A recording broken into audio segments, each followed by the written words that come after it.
Hello friends, back to my channel Raju Mithu ব্লগে স্বাগত জানিয়ে তোমাদের কাছে নতুন একটা ভিডিও নিয়ে আবার আমি চলে এসেছি। তো দেখতেই পাচ্ছ সকাল বিকালের নাস্তার জন্য একবারে পারফেক্ট একটা রেসিপি। তো অল্প একটু আটা আর একটা আলু দিয়ে এত সুন্দর যে একটা নাস্তার রেসিপি তৈরি হয়, তোমরা না দেখলে বিশ্বাসই করতে পারবে না। তো চলো বন্ধুরা, ভিডিওটা তোমরা দেখতে থাকো।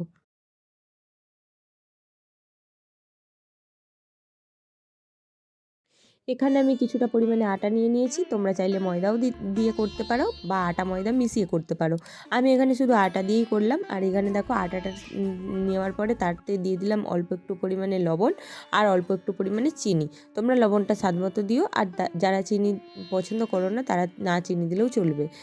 আর দেখো এর মধ্যে দিয়ে দিলাম একটু সাদা তেল। তো দিয়ে ভালো করে এটাকে আমি মাখিয়ে নেব শুকনো উপকরণগুলোকে। তারপর অল্প অল্প জল দিয়ে আমি এটাকে বেশ ভালো করে যেমন আটার রুটি মাখানো হয় সেইভাবেই আমি কিন্তু এটা মাখিয়ে নেব।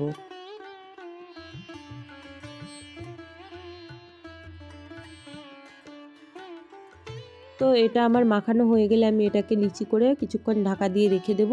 তো দেখো এখানে আমি লিচি করে নিয়েছি, দিয়ে আমি এটাকে কিছুক্ষণ ঢাকা দিয়ে রেখে দিচ্ছি।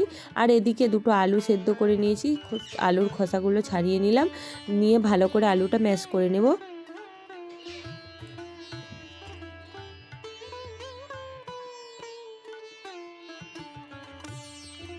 আলু পরোটাগুলো বানানোর জন্য আমি এখানে দেখো একটা কড়াই বসিয়ে নিয়েছি, তাতে দিয়ে দিলাম এক চামচ সরিষার তেল।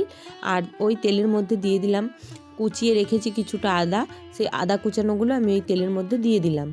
তারপর আদা কুচানোগুলোকে একটু নাড়াচাড়া করে নেব, কাঁচা গন্ধটা চলে যাওয়া পর্যন্ত একটু নাড়াচাড়া করে নেব। তারপরে এর মধ্যে দিয়ে দেবো 3টে কাঁচা লঙ্কাকে আমি কুচিয়ে রেখেছি, সেই কাঁচা লঙ্কাগুলোও আমি এর মধ্যে দিয়ে দেবো। কাঁচা লঙ্কাগুলো দিয়ে আমি ভালো করে নাড়াচাড়া করে নিয়ে এটাও একটু ভেজে নেব। ভেজে নেওয়ার পরে যে আলুটা ম্যাশ করে রেখেছি সেই আলুটা কিন্তু আমি এর মধ্যে দিয়ে দেব। বন্ধুরা, আমি এতে একটু লবণ দিয়ে দিলাম, তার কারণ আলুটা যেহেতু লবণ দিই না, তাই এখানে লবণটা তেলের মধ্যেই দিয়ে দিলাম যাতে আলুটাতে মিশে যায়। আর একটুখানি হলুদ গুঁড়ো দিয়ে দিলাম। তোমরা চাইলে হলুদের গুঁড়ো দিতেও পারো, আবার নাও পারো। তো যাই হোক, আলুটা দেওয়ার পরে আমি এখানে ভালো করে এই সব উপকরণগুলোর সঙ্গে আলুটা মিশিয়ে নিলাম।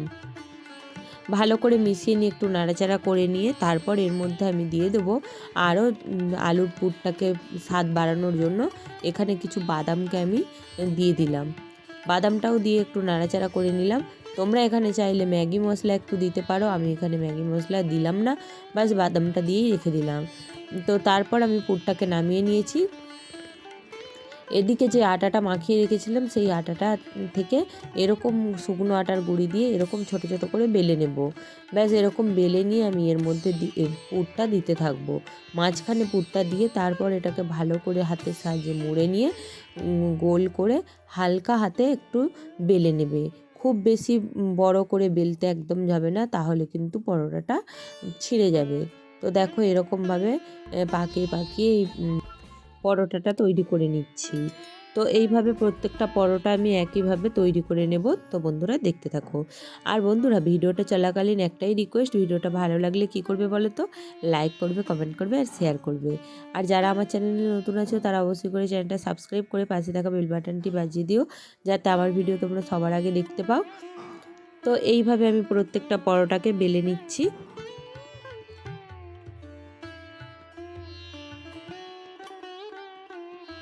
প্রত্যেকটা পরোটা আমি ওইভাবে বেলে নিলাম। বেলে নেওয়ার পরে এখানে একটা কড়াই বসিয়ে দিয়েছি গ্যাসের মধ্যে। তারপর তাতে দিয়ে দিলাম কিছুটা পরিমাণে সাদা তেল। তো কড়াটা গরম হলে ভালো করে তেলটা গরম করে নিয়ে গ্যাসের আঁচটা একটু কমিয়ে দেবে। দিয়ে তারপরে ওই যে পরোটাগুলো বেলে রেখেছিলাম ওইগুলোকে আমি একটা একটা করে দিয়ে দেবো। একটা একটা করে দিয়ে এই ছান্তার সাহায্যে এপিট ওপিট করে ভালো করে ভেজে তুলে নেব। পরোটাগুলো খুব খাস্তা আর দারুণ খেতে হয়েছিল। তো বন্ধুরা, এইভাবে তোমরা বানিয়ে করে খেয়ে দেখো, আশা করি তোমাদেরও ভালো লাগবে। তো দেখো এইভাবে আমি লাল লাল করে এপিট ওপিট করে প্রত্যেকটা পরোটাকে ভেজে নিচ্ছি।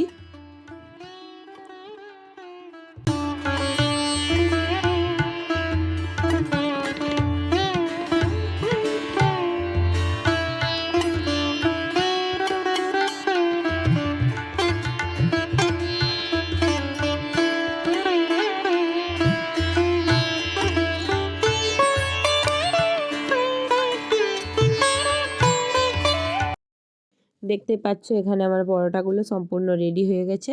তো আমি এখানে একটু ওপর থেকে ধনেপাতা দিয়ে দিলাম আর তার সাথে নিয়ে নিলাম টমেটো কেচাপ। তো দিয়ে এটা টমেটো কেচাপের সাথে খেতে কিন্তু খুবই ভালো লাগে।